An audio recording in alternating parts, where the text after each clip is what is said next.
രാജ്യമെങ്ങും ഇന്ന് രാമനവമി ആഘോഷിക്കുകയാണ്. അയോധ്യയിൽ നീണ്ട ക്യൂ രാവിലെ മുതൽ തന്നെ പ്രത്യക്ഷപ്പെട്ടിരിക്കുന്നു.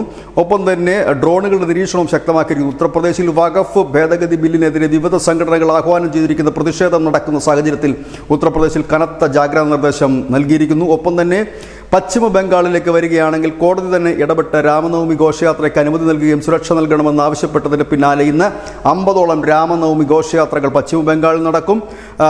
ഈ ഘോഷയാത്രകൾക്ക് കനത്ത സുരക്ഷയാണ് ഏർപ്പെടുത്തിയിരിക്കുന്നത്. ഈ ഘോഷയാത്രകൾ നടക്കില്ല, അനുവദിക്കില്ല എന്നായിരുന്നു കഴിഞ്ഞ ദിവസം വരെ മമതാ ബാനർജി പറഞ്ഞിരുന്നെങ്കിൽ ഇപ്പോൾ കോടതി ഇടപെട്ടാണ് ഈ രാമനവമി ഘോഷയാത്ര നടക്കുന്നത്. നമുക്കറിയാം, മുൻകാലങ്ങളിലൊക്കെ പശ്ചിമ ബംഗാൾ രാമനവമി ഘോഷയാത്ര നടക്കുമ്പോൾ അതിനെതിരെ വ്യാപകമായ രീതിയിലുള്ള ആക്രമണങ്ങൾ ഉണ്ടാകാറുണ്ടായിരുന്നു. ഇത്തവണ അതീവ സുരക്ഷാ സംവിധാനത്തിലാണ് ഈ ഘോഷയാത്ര നടക്കുന്നത്. ഉത്തർപ്രദേശിലും ബംഗാളിലുമാണ് ഏറ്റവും കൂടുതൽ ജാഗ്രതയോടുകൂടിയും ഒപ്പം തന്നെ ശക്തമായ നിരീക്ഷണ സംവിധാനങ്ങളും വിവിധ സേനാ വിഭാഗങ്ങളും പോലീസും ഇപ്പോൾ നടപ്പാക്കിക്കൊണ്ടിരിക്കുന്നത്. സരയൂ നദിക്ക് മുകളിൽ ഡ്രോണിലൂടെ ഈ നദിയിലെ വെള്ളം പുണ്യാഹം തളിക്കുമെന്ന് ആണ് ഇപ്പോൾ അറിയിച്ചിരിക്കുന്നത്. ഈ ക്ഷേത്രത്തിന് ട്രസ്റ്റ് അറിയിച്ചിരിക്കുന്നത് ഭക്തർക്ക് അത് കുറച്ചുകൂടി സൗകര്യപ്രദമാകുന്ന രീതിയിലും ആനന്ദകരമാകുന്ന ഒരു അവസ്ഥയിലും ഒരു ഭക്തി അന്തരീക്ഷത്തിലുമായിരിക്കും ഇന്ന് രാമനവമി ആഘോഷം രാജ്യമെമ്പാടും ആഘോഷിക്കുന്നു. News desk news India Malayalam.